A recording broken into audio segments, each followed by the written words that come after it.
Hi guys, welcome to my channel TCP the commerce point, जिसमें 11th-12th का account, economics और business studies पढ़ाया जा रहा है और साथ के साथ ही एसएससी सीजीएलडब्ल्यू के लिए अकाउंट्स और इकोनॉमिक्स की तैयारी भी कराई जा रही है। गाइस, जैसे हमने पिछली क्लास में rules of debit and credits के बारे में हमने पढ़ा था, ठीक है गाइस, उसी क्लास को आगे कंटिन्यू कर रहे हैं हम। एक बार हम पीछे का रिवाइज कर लेते हैं कि ट्रेडिशनल दो तरह की अप्रोच थी rule of debit and credit में, एक ट्रेडिशनल अप्रोच और एक मॉडर्न अप्रोच। ठीक है गाइस, ट्रेडिशनल अप्रोच क्या बोलती है कि अकाउंट्स हमारे पास तीन तरीके के होते हैं। अकाउंट्स हमारे पास तीन तरीके के होते हैं, पर्सनल, रियल और नॉमिनल। ठीक है गाइस, पर्सनल में भी तीन तरीके थे, मैंने बताया था आपको। ठीक है, उसमें कौन कौन से थे? एक जो नॉर्मल पर्सन जो हम होते हैं, क्रिएटेड बाय गॉड्स, और दूसरे आर्टिफिशियल पर्सन जिनको हम लोग खुद बनाते हैं, जैसे कंपनीज, फर्म्स, ट्रस्ट, ये सब क्या है? Artificial person. और एक होता है रिप्रेजेंटेटिव पर्सन, जो ऐसे खर्चे या इनकम जो अनपेड है या फिर आउटस्टैंडिंग है या फिर अक्रूड है, यानी कि पहले से ही एडवांस में हमें रिसीव होगी, उन सबको क्या बोलते हैं? रिप्रेजेंटेटिव पर्सनल अकाउंट बोलते हैं। ठीक है गाइस, तो ये पर्सनल अकाउंट है, बट हमें इससे कोई मतलब नहीं है खा। बस पर्सनल अकाउंट में क्या रूल लगेगा? Debit the receiver, credit the giver.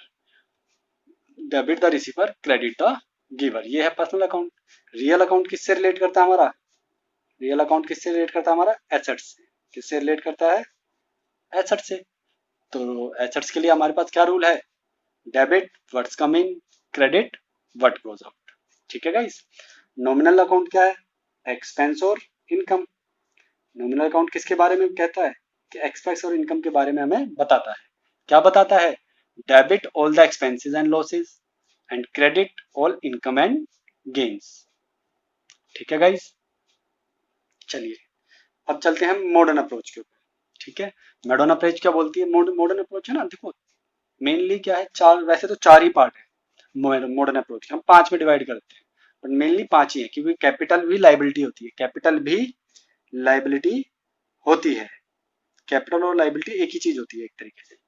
ठीक है गाइस, क्योंकि बिजनेस हमारे लिए क्या है? कैपिटल लाइबिलिटी है, और अदर बाकी चीजें भी लाइबिलिटी क्या है? वो भी लाइबिलिटीज ही है। ठीक है ना गाइस, तो इसलिए एक ही रूल होता है, बट फिर भी इन्होंने अलग अलग कर रखा है, तो हम अलग अलग लेके चलेंगे। ठीक है, एसेट और एक्सपेंस। एसेट और एक्सपेंस का एक ही रूल है। क्या एक ही रूल है? जब भी एसेट बढ़ेगी, इंक्रीज होगी या खर्चे बढ़ेंगे तो क्या होंगे? डेबिट। जब भी एसेट या एक्सपेंस घटेंगे तो क्या होंगे? डिक्रीज। ठीक है, increase in asset, increase in asset debit, decrease in asset credit. ठीक है गाइस, ऐसे ही एक्सपेंस के बारे में, increase in expenses debit, decrease in expenses credit. Income, liability और कैपिटल, इन तीनों का एक ही रूल चलता है। इन तीनों का एक ही रूल चलता है, इनकम, लाइबिलिटीज और कैपिटल का। क्या रूल चलता है? Decrease in liability debit, increase in liability credit, decrease in capital debit, increase in capital credit, decrease in income debit, increase in income credit. Revenue माने एक तरीके से हमारी इनकम मान के चलो, ठीक ना। रेवेन्यू, सेल, ये सब क्या है? हमारी इनकम है। ठीक है गाइस, इस पेज को हम क्या करेंगे?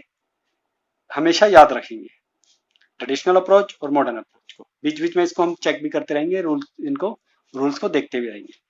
ठीक है गाइस, इसलिए हम इस सीट को अलग से सेपरेट करके रखेंगे। अच्छा, एक एक छोटा सा टॉपिक था गाइस, टी शेप्ड अकाउंट। अगर हम पहले एक बार जनरल एंट्री सीखने से पहले एक बार टी शेप अकाउंट के बारे में सीख लेते हैं, एक छोटा सा पार्ट है ये, इसको कवर कर लेते हैं, फिर उसके बाद हम जनरल एंट्री स्टार्ट कर देंगे। ठीक है ना गाइस। देखो, अकाउंट तो मैंने आपको पहले ही बताया था कि अकाउंट्स क्या होता है। एक तरफ डेबिट साइड होती है, एक तरफ क्रेडिट साइड होती है। ठीक है, डेबिट साइड में एक डेट होगा, एक पर्टिकुलर होगा, एक जनरल फोलियो होगा और ये एक अमाउंट का ऑप्शन होगा। ऐसे क्रेडिट साइड में एक डेट का ऑप्शन होगा, पर्टिकुलर होगा, जनरल फोलियो होगा और अमाउंट का होगा। इसी को क्या बोलते हैं हम? T shape account. ठीक है ना। कई बार क्या है, इसके बारे में थोड़ा सा हम सीखेंगे। ठीक है, अच्छा अब क्या है, इन अकाउंट का बैलेंस होता है, इन अकाउंट का बैलेंस होता है, कुछ ना कुछ आइटम यहाँ पे डली होगी, कुछ आइटम यहाँ डली होगी, कुछ आइटम यहाँ पे पड़ी होंगी, कुछ आइटम यहाँ होंगी, कुछ आइटम यहाँ होगी। फिर देखा जाएगा कि किस में डिफरेंस है, ऐसे कुछ देखा कर चेक करा जाएगा ना, क्योंकि इसका फायदा ही क्या है कि भाई आइटम्स को चेक करा जाएगा कि भाई कौन सी साइड बड़ी है, कौन सी साइड छोटी है, डेबिट साइड बड़ी है या क्रेडिट साइड बड़ी है। ठीक है, कुछ कुछ आइटम ऐसी लिखी जाएंगी, कुछ आइटम डेबिट्स में लिखी जाएंगी, कुछ आइटम क्रेडिट्स में लिखी जाएंगी। पहले तो इतना समझ लीजिए गाइस कि कुछ आइटम क्रेडिट साइड में लिखी जाएंगी, कुछ आइटम्स डेबिट साइड में लिखी जाएंगी। ठीक है, वही difference of debit and credit side क्या कहलाएगा? Balancing. Difference of debit and credit side, debit और क्रेडिट साइड का डिफरेंस क्या कहलाएगा? बैलेंसिंग। अब वो बैलेंसिंग क्या होता है अब हम आगे पढ़ेंगे। अगर डेबिट साइड बड़ी है, अगर मान लीजिए, मैं तो देखो एक सिंपल सा ले रहा हूँ, 4 आइटम लिखी हुई है, अमाउंट मान के चलते हैं, यहाँ पे 4 अमाउंट लिखे हुए हैं, यहाँ पे 3 अमाउंट लिखे हुए हैं। वैसे नहीं, वैसे तो अमाउंट से टोटल देखा जाएगा, मैं तो एक तरीके से लेके चल रहा हूँ। यहाँ पे 4 है, यहाँ पे 3 है, तो कौन सी साइड बड़ी है? डेबिट साइड बड़ी है। तो यानी इस अकाउंट का, ये कोई सा भी अकाउंट हो सकता है, ये कोई सा भी अकाउंट हो सकता है, सैलरी अकाउंट हो सकता है, वेजेस अकाउंट हो सकता है, सेल्स अकाउंट हो सकता है, परचेज अकाउंट हो सकता है, कोई सा भी अकाउंट हो सकता है। ठीक है ना, अगर डेबिट साइड बड़ी है और क्रेडिट साइड छोटी है, तो उस अकाउंट का कौन सा बैलेंस कहलाएगा? डेबिट बैलेंस कहलाएगा। समझ में आया गाइस? अगर डेबिट साइड बड़ी है क्रेडिट साइड से, तो वो कौन सा बैलेंस कहलाएगा उस अकाउंट का? डेबिट बैलेंस कहलाएगा। उस अकाउंट का बैलेंस क्या कहलाएगा? Debit balance. ठीक है, अभी मैं डेबिट और क्रेडिट बैलेंस समझा रहा हूँ। ठीक है, और क्रेडिट बैलेंस कब कहलाएगा? मान लीजिए अब यहाँ पे कितनी साइड होगी? 5 साइड, यहाँ पे 5 है, यहाँ पे 4 है, तो कौन सी साइड बड़ी है? क्रेडिट साइड बड़ी है। जब क्रेडिट साइड बड़ी होगी डेबिट साइड से, तो क्या कहलाएगा? क्रेडिट बैलेंस कहलाएगा। ठीक है गाइस, क्या कहलाएगा? क्रेडिट बैलेंस कहलाएगा। देखो गाइस, एक चीज पहले से एक बार और रिवाइज करा देता हूं, ये चीज याद रखना। एसेट इंक्रीज होगी तो क्या होता है? डेबिट। याद रखना, अभी अभी मैं पूछूंगा, देखो आगे ये कोई आएंगे। एक्सपेंस इंक्रीज होंगे तो क्या होंगे? डेबिट। लाइबिलिटी इंक्रीज होगी तो क्या होगी? सॉरी, लाइबिलिटी इंक्रीज होगी तो क्या होगी? क्रेडिट। कैपिटल इंक्रीज होगी तो क्या होगा? क्रेडिट। इनकम इंक्रीज होगी तो क्या होगा? क्रेडिट। इसका मतलब समझ रहे हो आप? इसका मतलब समझना चाहते हो कि क्या मतलब है इस चीज का, कि इंक्रीज का मतलब क्या है? इनका मतलब ये है कि ज्यादातर, मैक्सिमम टाइम, याद रखना मैं क्या कर रहा हूँ, मैक्सिमम टाइम एसेट का हमेशा डेबिट बैलेंस होगा, क्योंकि जो इंक्रीज साइड है हमेशा एसेट का डेबिट बैलेंस होगा। एक्सपेंस का भी डेबिट बैलेंस होगा। लाइबिलिटी का जो इंक्रीज है यानी कि वो क्रेडिट बैलेंस होगा। कैपिटल का भी क्रेडिट बैलेंस होगा और रेवेन्यू का भी क्रेडिट बैलेंस होगा। क्यों? कि जो चीज बढ़ेगी तभी तो, जो बढ़ी हुई चीज है तभी तो उसका डेबिट बैलेंस या क्रेडिट बैलेंस आएगा। तो बढ़ी कौन से एसेट का, कौन सा इंक्रीज साइड कहां से हो रही है? डेबिट से। इंक्रीज इन एसेट डेबिट, तो एसेट का हमेशा हमेशा डेबिट बैलेंस होता है। इंक्रीज इन एक्सपेंसेस डेबिट, तो एक्सपेंस का भी क्या होता है? डेबिट होता है बैलेंस। लाइबिलिटी का इंक्रीज इन लाइबिलिटी क्रेडिट, तो लाइबिलिटी का क्या बैलेंस होता है?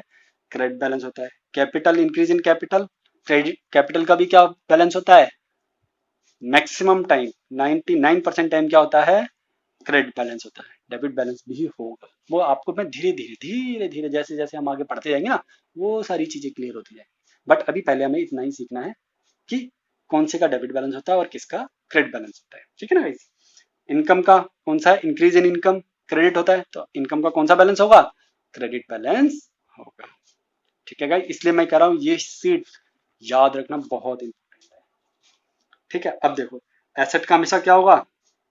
डेबिट बैलेंस होगा। कैपिटल का क्या है? क्रेडिट बैलेंस भी हो सकता है और डेबिट बैलेंस भी हो सकता है। ठीक है, कैपिटल का क्या हो सकता है? क्रेडिट बैलेंस भी हो सकता है और डेबिट बैलेंस भी हो सकता है। क्रेडिट बैलेंस का मतलब क्या है? देखो, क्रेडिट माने मैंने बताया था, क्रेडिट माने क्या था? इंक्रीज इन लाइबिलिटी क्या होता है? क्रेडिट। इंक्रीज इन लाइबिलिटी क्या होता है? क्रेडिट। अभी देख लेते हैं, एक बार दोबारा से पढ़ लेते हैं। इंक्रीज इन लाइबिलिटी क्या होता है? क्रेडिट। इंक्रीज इन लाइबिलिटी क्या होता है? क्रेडिट। इंक्रीज इन लाइबिलिटी क्या होता है? क्रेडिट। ठीक है गाइस, इंक्रीज इन लाइबिलिटी क्या होता है? क्रेडिट। मैं भी, ये मेरी बात को बहुत ध्यान से सुनो, मैं क्या कहना चाह रहा हूँ। इंक्रीज इन लाइबिलिटी क्या होता है, क्रेडिट, यानी जब भी हमारी लाइबिलिटी बढ़ेगी तो वो क्या होगा, उसका क्रेडिट बैलेंस होगा। यानी कि अगर कैपिटल अकाउंट में क्रेडिट बैलेंस है तो यानी कि हमें मालिक का पैसा देना है, क्योंकि इंक्रीज इन लाइबिलिटी क्या होती है, क्रेडिट, और कैपिटल क्या है, एक तरीके की लाइबिलिटी है, एक तरीके की क्या है ये, लाइबिलिटी है, एक तरीके की लाइबिलिटी है कैपिटल की। हमारे लिए क्या है, हम तो बिजनेस है, हमारे लिए क्या है, एक तरीके की लाइबिलिटी है, और लाइबिलिटी का हमेशा क्रेडिट बैलेंस होता है। जब क्रेडिट बैलेंस है तो इसका मतलब क्या है कि हमें, it means we have to pay, यानी कि हमें मालिक का पैसा देना है। अगर बाई चांस कैपिटल का बैलेंस डेबिट आ जाता है, डेबिट बैलेंस आ जाता है तो उल्टा हो जाता है, उल्टा हो गया तो इसका मतलब क्या हुआ, इसका मतलब अब हमें उससे वापस पैसा लेना है। भाई ऐसे कैसे हो सकता है, मान लो भाई उसने बिजनेस में लगाया था 100 रुपए और उसने ड्राइंग कर ली कितने की, 200 रुपए और निकाल लिए बिजनेस में से, तो बिजनेस को अब उससे कितने पैसे लेने हैं, बिजनेस को उससे अब 100 रुपए लेने हैं। ऐसा हो सकता है ना, बिल्कुल हो सकता है। लाइबिलिटी का क्या होता है, हमेशा क्रेडिट बैलेंस होता है। इनकम का क्या होता है, क्रेडिट बैलेंस होता है, अभी मैंने पीछे समझाया। एक्सपेंस हो गया, एक्सपेंस का क्या होता है, increase in expenses, debit, increase in expenses debit. Table को रट लो, मॉडर्न अप्रोच को रट लो, ट्रेडिशनल अप्रोच को रट लो, गोल्डन रूल्स हैं वो, बिना उनके कुछ नहीं कर सकते।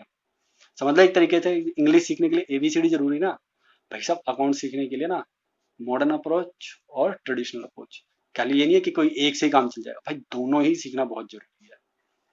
ठीक है गाइस, तो ये है हमारा बैलेंसिंग। तो क्या क्या एसेट का क्या आता है, हमेशा डेबिट बैलेंस होगा। एक्सपेंस का क्या होगा, हमेशा डेबिट बैलेंस होगा। कैपिटल, लाइबिलिटी और इनकम का क्या बैलेंस होगा, क्रेडिट होगा। कैपिटल का डेबिट हो जाएगा तो उस टाइम क्या होगा, उस टाइम बिजनेस को उल्टा मालिक से पैसा लेना पड़ेगा। ठीक है गाइस, चलिए ये इतना हमारा हो गया। ठीक है गाइस, ये एक क्वेश्चन आपकी स्क्रीन पर आ चुका है, उसको पढ़िए। क्या बोल रहा है, open a T shape account for furniture, यानी फर्नीचर के लिए हमें क्या खोलना है, टी शेप अकाउंट खोलना है। And right the following transaction on the proper side, और प्रॉपर साइड में बताइए कि कौन कौन सी ट्रांजेक्शन किधर किधर आएगी। ठीक है गाइस, उसमें पहली ट्रांजेक्शन क्या है, purchase furniture 50,000, furniture sold costing 10,000, furniture purchase third transaction 15,000, fourth transaction old furniture discarded यानी बेच दिया कितने का, 5,000 का। डेप्रिसिएशन कितनी लगी फर्नीचर के ऊपर, 3,000। अच्छा देखो भाई, फर्नीचर क्या है, सबसे पहले तो ये देखो फर्नीचर क्या है, एसेट। फर्नीचर क्या है, एसेट। फर्नीचर क्या है, एसेट। अब एसेट के बारे में एक बार ऊपर से देख लें। जब भी इंक्रीज होगी तो वो कहां पे जाएगी, डेबिट साइड में। जब भी वो डिक्रीज होगी एसेट तो कहां पर जाएगी, क्रेडिट साइड में। ठीक है, जब भी एसेट इंक्रीज होगी तो कहां पे जाएगी, एसेट इंक्रीज होगी तो कहां पे जाएगी, debit side. Left hand side कौन सी होती है, डेबिट साइड। जब भी एसेट डिक्रीज होगी तो कौन सी साइड में जाएगी, क्रेडिट साइड में। अभी हमने रूल देखा। ठीक है गाइस, अभी इसी रूल के हिसाब से अब हम क्वेश्चन को करेंगे। देखो पहली ट्रांजेक्शन देखो, ये डेट तो देखो, ये तो मैंने बताया था तो परफॉर्मा क्या था, हमारे पास डेट है नहीं तो हम पर्टिकुलर नंबर 1 2 3 4 5 भी डालेंगे। ठीक है गाइस, देखो पहला सबसे पहला पॉइंट फर्नीचर परचेज। जब फर्नीचर परचेज करेंगे तो हमारे पास सबसे पहले ये देखो कि हमारे पास एसेट या फर्नीचर बढ़ेगा या घटेगा।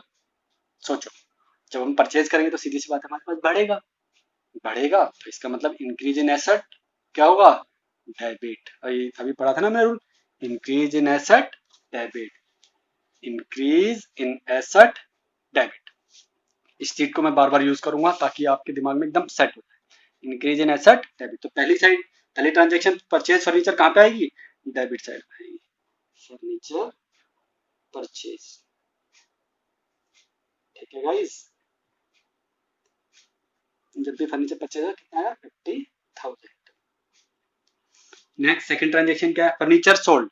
भाई मान लो फर्नीचर बेचने से हमें घाटा होगा या फायदा, ऐसा हमारी फर्नीचर जो घटेगी या बढ़ेगी, फर्नीचर बेचने से हमारा फर्नीचर बढ़ेगा या घटेगा, सीधी सी बात है घटेगा।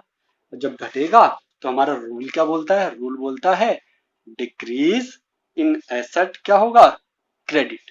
यानी कि जब भी डिक्रीज होगा तो कहां पे जाएगा, क्रेडिट साइड में। मैंने लिख भी दिया, देखो मैंने लिख दिया रूल आपके लिए, increase in asset debit, decrease in asset credit. ठीक है, मैं बार बार अब नहीं बताऊंगा, सीट मैंने एक बार दिखा चुका हूँ। ठीक है, तो अब फर्नीचर सोल्ड, सेकंड ट्रांजेक्शन क्या है, सॉरी यहाँ पर आएगी सेकंड ट्रांजेक्शन, फर्नीचर सोल्ड, कितने का बेचा? 5,000 का बेच दिया। कितने का भैया? 10,000 का। 10,000 का बेच दिया हमने। ठीक है जी। नेक्स्ट थर्ड ट्रांजेक्शन पढ़ो भाई। फर्नीचर परचेज, दोबारा से परचेज कर लिया। तो परचेज कर लिया तो यानी फर्नीचर क्या है? एसेट है। और एसेट जब भी इंक्रीज होगी तो कौन सा बैलेंस होगा? डेबिट साइड में आएगी। कहाँ पर आएगी? डेबिट साइड में आएगी। फर्नीचर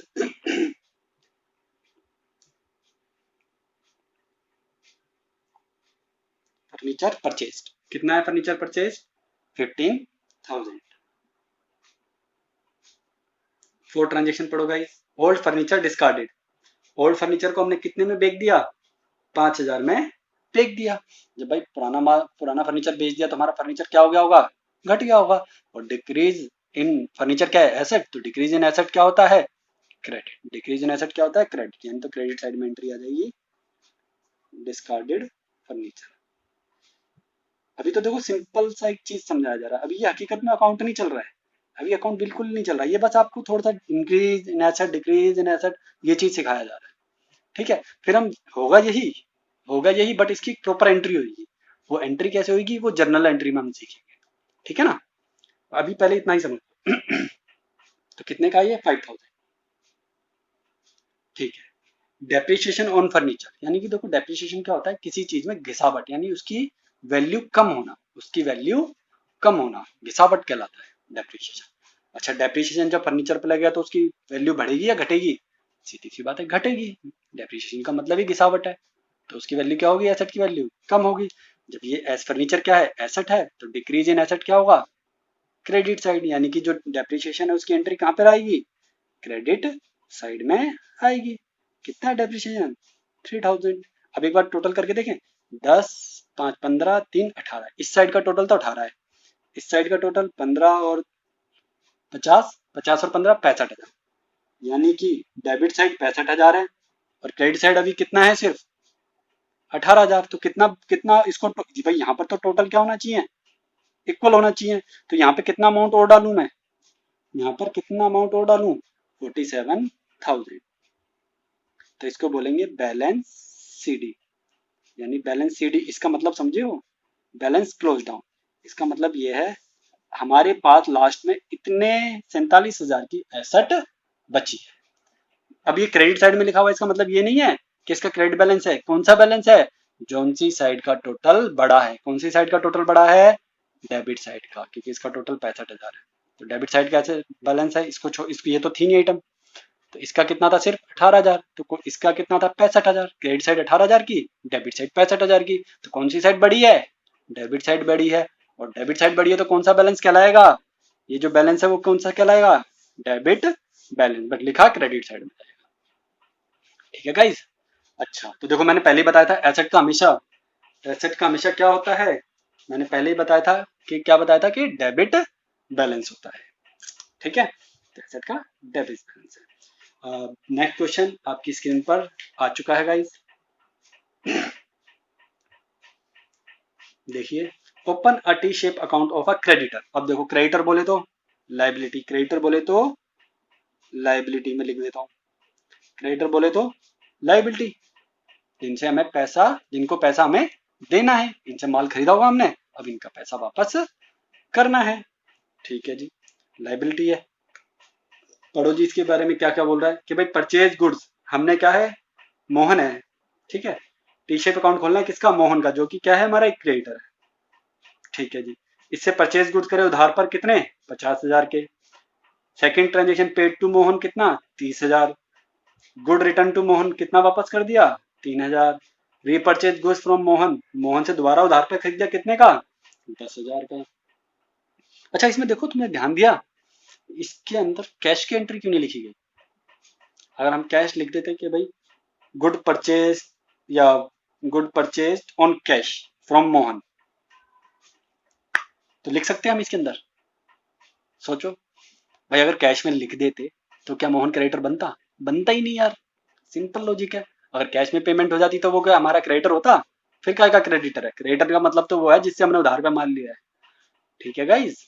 तो यहाँ पे कैश की एंट्री इसलिए नहीं आई है क्योंकि ये इसमें सीधा सीधा लिख दिया है कि मोहन क्या है? हमारा क्रेडिटर है। और क्रेडिटर से हम क्या लेते हैं? हमेशा माल उधार पर ही लेते हैं। तो उसके अकाउंट में कौन सी एंट्री होंगी, या तो हमने माल उधार पे लिया होगा या माल उसको वापस कर दिया होगा, यही एंट्री हुई होंगी बस।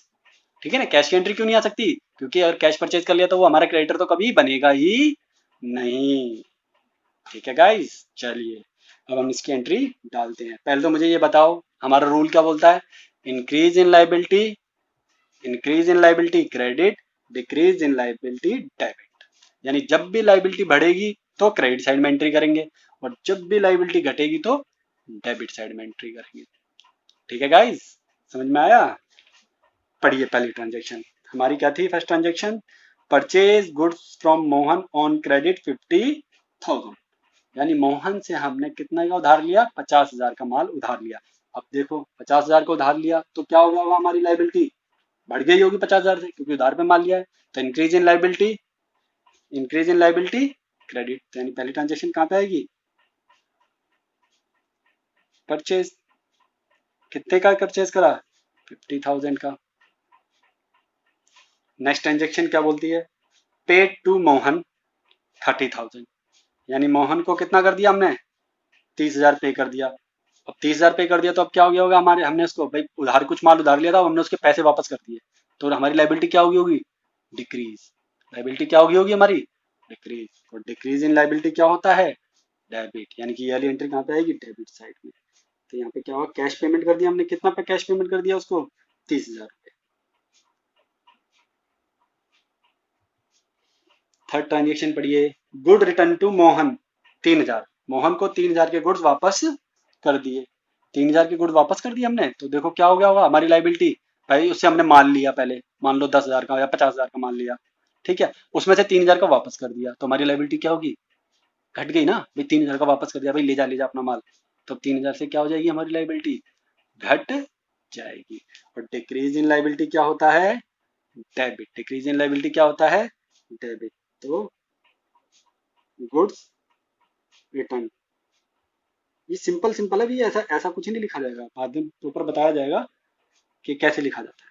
वो अभी बस, अभी तो आप समझ लो बस खाली कि भाई डिक्रीज होगी तो किधर किस साइड में आइटम आएगी, इंक्रीज होगी तो किस साइड में आएगी, और लास्ट में बैलेंस कौन सा बैलेंस आएगा, बस इतना समझो। अभी हम टी शेप अकाउंट सीख रहे हैं, तो बैलेंसिंग कौन सा होता है, बैलेंसिंग क्या होती है एक तरीके से। नेक्स्ट फोर्थ ट्रांजेक्शन, रीपरचेज, यानी दोबारा से परचेज करा मोहन से उधार पर 10,000 का। तो दोबारा से परचेज करा उधार का तो क्या होगा, हमारी लाइबिलिटी बढ़ जाएगी। और इंक्रीज इन लाइबिलिटी क्या होता है, क्रेडिट। कितने का है गाइस, 10,000 का। तो देखो यहाँ पे 60,000 है, यहाँ पे 23,000 है, तो यानी अभी ये साइड 60,000 है, ये तो 33 है, मगर बैलेंस क्या होना चाहिए दोनों का, 60,000 होना चाहिए। तो यहाँ पे कितना और आना चाहिए, 27,000। यानी क्या कहलाएगा ये, balance close down.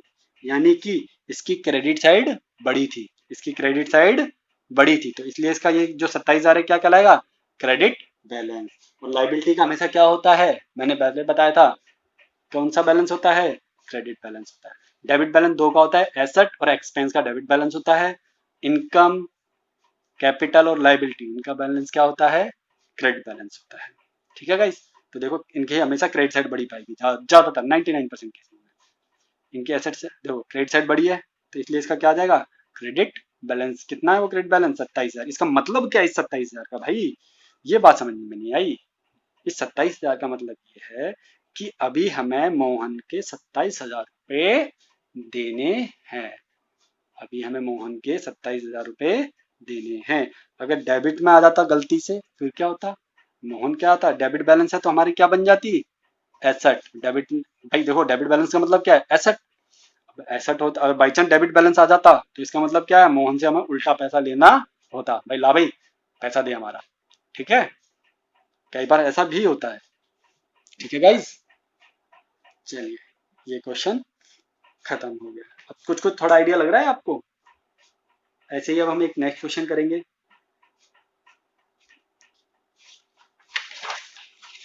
Question number 9 है जो आपकी स्क्रीन पर आ चुका है, पढ़िए। 5-6 ट्रांजेक्शन है, ज्यादा ट्रांजेक्शन नहीं है। इसमें क्या कह रहा है कि right the following transaction in debtors account, एक डेटर अकाउंट बनाओ, एक क्रेडिटर अकाउंट बनाओ और एक कैश अकाउंट बनाओ। ठीक है, हमने कैश अकाउंट बना लिया, डेटर अकाउंट बना लिया, क्रेडिटर अकाउंट बना लिया, पहले बना के रख लिया ताकि हमें टाइम बचे हमारा, हमें ज़्यादा टाइम खराब नहीं करना है। ठीक है जी, पहली एंट्री पढ़ते हैं, कैश सेल, यानी कि हमने क्या कर दी, कैश सेल करी। अच्छा देखो भाई, जब हमने कैश सेल्स करी तो हमारा क्या क्या कम हुआ होगा, सीधी सी बात है, कैश कम हुआ होगा, सॉरी कैश आया होगा हमारे पास, क्या आया होगा हमारे पास, कैश आया होगा। कैश सेल करने से क्या आया होगा हमारे पास, कैश आया होगा। और इंक्रीज इन कैश क्या है, एक तरीके से कैश क्या है, एसेट है। इंक्रीज इन एसेट क्या होता है, डेबिट। तो हमेशा जो सेल हुई है वो कहाँ पे आएगी, कैश सेल। कहाँ पर आएगी कैश सेल, डेबिट साइड में। कितने अमाउंट की है भैया, 50,000, डाल दो भैया 50,000 पहली ट्रांजेक्शन में। कोई दिक्कत, कोई दिक्कत नहीं। Second transaction, sold good to X on credit, यानी हमने एक्स को उधार पर माल बेचा। जिसको हम माल उधार पर बेचते हैं उसको हम क्या बोलते हैं, डेटर। और डेटर क्या होता है, हमारी एसेट, ये ध्यान रखना। जिसको हम उधार पे बेचते हैं वो क्या होता है, डेटर। और डेटर क्या होती है, हमारी एसेट होती है। ठीक है, जब भी हम उसको सोल्ड करा तो हमारे देखो क्या हुआ, हमने उसको माल उधार पर बेचा। जब बेचा, ये क्या है, हमारी एसेट है। तब हमने उसको बेचा तो हमारी एसेट क्या हुई होगी, डेटर्स क्या हो गए होंगे हमारे, डेटर्स क्या हो गए होंगे हमारे, बढ़ गए होंगे। और इंक्रीज इन एसेट या डेटर्स, डेटर भी एसेट है, तो वो कहाँ पे आएंगे, डेबिट साइड में आएंगे। कहाँ पर आएंगे, डेबिट साइड में आएंगे। कैसे, सेल से। हमने उधार सेल करी थी उसको, कितने की उधार सेल करी है भाई, 80,000 की। ठीक है guys. Third transaction, cash receive from x, यानी डेटर से हमें कैश रिसीव हो गया। अब देखो दो चीजें यहाँ पे, अब देखो इस चीज की देखो दो ट्रांजेक्शन होंगी, ध्यान से देखना। कैश रिसीव फ्रॉम एक्स, तो सबसे पहले तो हमें कैश मिला। जब भी हमें कैश मिलेगा, जब भी हमें कैश मिलेगा तो हमारी कैश क्या हो जाएगा, बढ़ जाएगा, एसेट बढ़ जाएगी। कैश तो हमारा बढ़ जाएगा ना। और इंक्रीज इन एसेट कहाँ पे आएगा, डेबिट साइड में आएगा। किससे मिला, एक्स से मिला। कितना मिला भाई, कितने का मिला भाई, 56,000, 56, यस 56,000। ठीक है, एक एंट्री ये तो समझ में आ गई। जब एक्स ने हमें पेमेंट करी है, डेटर ने हमें पेमेंट करी है, तो वो कम, उतने से कम भी तो हो जाएंगे भाई। डेटर ने हमसे 80,000 का माल लिया था और 56,000 हमें वापस कर दिए, तब वो 56,000 से कम भी तो हो जाएंगे। और जब कम हो जाएंगे तो डिक्रीज इन एसेट क्या हो जाएगा, decrease in asset credit, decrease in asset credit. Sorry, तीसरा, क्यों क्यों कम हुआ है, क्योंकि इसने हमें कैश पेमेंट कर दी है। ये बात समझ में आई। दो जगह एंट्री हुई है अभी देखो, एक इस एंट्री की। ठीक है, क्यों कम हुई, क्यों, एक तो हमें कैश रिसीव हुआ और साथ के साथ हमारे डेटर्स भी कम हो गए। ठीक है ना गाइस। चलिए नेक्स्ट क्वेश्चन पढ़िए, नेक्स्ट पॉइंट पढ़िए। Fourth, purchase good from Y on credit, Y से हमने उधार पर माल खरीदा। अब देखो माल खरीदा, परचेज, अगर देखो भाई सिंपल सी बात, यहाँ पे परचेज अकाउंट भी होता तो दो जगह एंट्री जाती, एक परचेज अकाउंट में जाती और एक क्रेडिटर अकाउंट में जाती। मगर परचेज अकाउंट तो हमें खोलने के लिए बोला ही नहीं, तो भाई अब उसकी एंट्री तो जाएगी नहीं। तो अब देखो ये एंट्री कहाँ पे जाएगी, purchase goods from on credit. तो उधार पे माल खरीदा, जब उधार पे माल खरीदा तो क्या बन जाएंगे हमारे, वाई क्रेडिटर है। क्रेडिटर है तो हमारी क्या है, एक तरीके की लाइबिलिटी है। इंक्रीज इन लाइबिलिटी क्या होता है, क्रेडिट होता है। तो क्रेडिट साइड में क्या किस नाम से जाएगा, किस नाम से जाएगा बताइए। अभी हमने इससे क्या करा है, परचेज। क्या करा है हमने, परचेज। कितने का परचेज करा है, 44,000 का। अगर गाइज यहाँ पर भी परचेज अकाउंट भी होता तो वहां पर भी एंट्री आती, वहां पे भी एंट्री आती। परचेज क्या है हमारा, एक्सपेंस। एक्सपेंस का हमेशा कौन सा बैलेंस होता है, डेबिट। तो यहाँ पे डेबिट साइड में आ जाती क्या, वाई। वाई से कितना आया, 44,000। तो हर एंट्री दो जगह जाती है। मगर यहाँ पे परचेज अकाउंट हमें खोलने के लिए नहीं बोला था, परचेज अकाउंट खोलने के लिए नहीं बोला था, इसलिए इसका यूज नहीं है। मगर याद रखना हर ट्रांजेक्शन का दो अकाउंट के अंदर इफेक्ट होगा ही होगा। ठीक है, यहाँ पे नहीं बोला था तो हमने नहीं बढ़ाया। ठीक है गाइस। ऐसे ही यहाँ पर भी जब सबसे पहले पहली ट्रांजेक्शन थी कैश सेल, कैश मिला 50,000 का, तो सेल भी तो करी, तो सेल्स अकाउंट खुल जाना चाहिए था। सेल्स क्या है हमारी, इनकम। इनकम क्या है हमारी, एक तरीके से इंक्रीज इन इनकम क्रेडिट। तो यहाँ पे किस नाम से आ जाती, कैश नाम से आ जाती 50,000। ठीक है ना गाइस। तो हर ट्रांजेक्शन का दो जगह इफेक्ट है, ये तो मैंने बताया। बट जो हमें अकाउंट बोले जाएंगे पहले हम उन्हीं की बात करेंगे, ना कि बाकी सारे अकाउंट खोलने हमें। ठीक है, जिसके अकाउंट की बात करिए हम पहले उसकी बात करेंगे। पांचवी ट्रांजेक्शन पढ़ो, पेड टू वाई। वाई को कर दी हमने 30,000 पेमेंट कर दी, वाई को 30,000 पेमेंट कर दी। वाई क्या है हमारे, क्रेडिटर हैं। इंक्रीज इन लाइबिलिटी क्रेडिट, जब इनको पेमेंट कर दिया तो ये क्या हो जाएंगे, डिक्रीज हो जाएंगे। Decrease in payment, decrease in liability debit.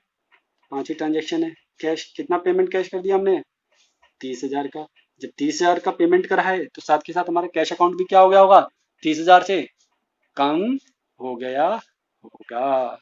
जब कैश हमारा 30,000 से कम हो गया होगा, decrease in cash and decrease in asset credit, and credit side में क्या आ जाएगी, किसको पेमेंट करी हमने, वाई को। कितने की करी थी भाई, 30,000 की करी थी। ठीक है ना, हर ट्रांजेक्शन का दो जगह इफेक्ट है। अगर हमसे सारे अकाउंट खोलने के लिए बोलेंगे तो हर ट्रांजेक्शन 2 अकाउंट में जाएगी ही जाएगी, बट हमें 3 अकाउंट खोलने के लिए बोले थे, तो इसलिए जो इन तीनों अकाउंट में जाएगी बस वही एंट्री डालेंगे। ठीक है ना गाइस। छठी, cash purchase from Y. Y से हमने कैश में परचेज करा। जब भाई वाई से हमने कैश में परचेज करा तो हमारे पास से क्या चला गया होगा, सबसे पहले तो ये सोचो, कैश चला गया होगा हमारे पास से, क्योंकि कैश परचेज करा ना हमने उधार, सॉरी परचेज करा कैश में, तो हमारे पास क्या माल आ गया होगा, मगर कैश हमारे पास से चला गया होगा। तो डिक्रीज इन एसेट क्रेडिट, यानी कि क्या कर रहा था हमने, परचेज करा था। क्या करा था हमने, परचेज करा था। कितने का, 16,000 का। क्या अब वाई में आएगी, कि वाई के अकाउंट में आएगी, क्योंकि वाई से परचेज करा हमने, वाई में डाल देता हूँ मैं, नहीं डलेगी गाइस, यही समझना हमें।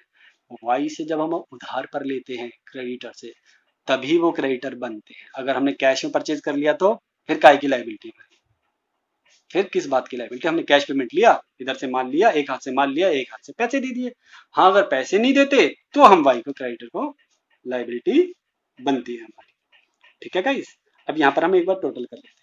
यहाँ पे देखो इसका टोटल कितना है, 1,06,000, क्योंकि ये बड़ी साइड है और ये छोटी साइड है। ये कितना है, 46,000। तो इसका बैलेंस क्या आएगा, देखो डेबिट साइड बड़ी है हमेशा, एसेट की हमेशा क्या पाती है, डेबिट साइड, इसलिए इसका बैलेंस क्या आएगा, डेबिट बैलेंस कितना आएगा, ये 60,000। ये क्या है, डेटर्स क्या है, एसेट। एसेट का हमेशा क्या होता है, एसेट्स का हमेशा क्या होता है, डेबिट बैलेंस आता है। सेल देखो कितने की, 80,000। पेमेंट कितनी करी है, 56,000। तो बताओ कितने की और जरूरत है, बैलेंस सी डी, यानी कि कितना है, 24,000। लाइबिलिटी का हमेशा कौन सा होता है, क्रेडिट बैलेंस होता है, हमेशा क्रेडिट साइड बड़ी पाएगी। तो क्रेडिट साइड कितनी है, 44,000। डेबिट साइड कितनी है, 30,000। तो यानी बैलेंस अभी कितना बाकी है, बैलेंस सी डी 14,000। अब इनका मतलब क्या है, अब इनका मतलब क्या है, मुझे मतलब समझा दे ये बैलेंस का। देखो सबसे पहले कैश क्या है, एसेट है। एसेट का क्या है, डेबिट साइड हमेशा बढ़ी आएगी, तो बैलेंस क्या आएगा, डेबिट बैलेंस। इसका मतलब अभी हमारे पास 60,000 कैश पड़ा हुआ है। डेटर क्या है हमारे, एसेट है। डेटर क्या है हमारे, एसेट। एसेट की हमेशा डेबिट साइड बड़ी होगी, इसका मतलब इसका डेबिट बैलेंस है, यानी कि वो डेबिट बैलेंस कितना है, 24,000 साल के अंत में। इसका मतलब अभी भी हमें एक्स से 24,000 रुपए लेने हैं। ठीक है गाइस। अच्छा जी, अब ये क्या, वाई का है। वाई क्या है, लाइबिलिटी, क्रेडिटर है। क्रेडिटर माने लाइबिलिटी, यानी इसकी क्रेडिट साइड बड़ी होगी। क्रेडिट साइड बड़ी होगी तो इसका कौन सा बैलेंस कहलाएगा, क्रेडिट बैलेंस कहलाएगा। वो क्रेडिट बैलेंस कितना है, 14,000। इसका मतलब अभी भी हमें क्रेडिट का लाइबिलिटी है, यानी अभी भी हमें एक्स वाई को 14,000 रुपये पेमेंट करने हैं। अभी भी हमें वाई को 14,000 पेमेंट करने हैं। ठीक है गाइस। ये होगा। अब एक छोटा सा और क्वेश्चन रह गया, ये हमारा फिर एक टी शेप अकाउंट खत्म हो जाएगा। टी शेप अकाउंट हमारा खत्म हो जाएगा और बैलेंसिंग वाला पोर्शन हमारा खत्म हो जाएगा। कि टी शेप मतलब क्या होता है, ये ऐसे ऐसे एंट्री होती है, बैलेंसिंग ये होता है, ये चीज खत्म हो जाएगी हमारी। ठीक है, एक सिंपल सा एक छोटा सा क्वेश्चन कर लेते हैं।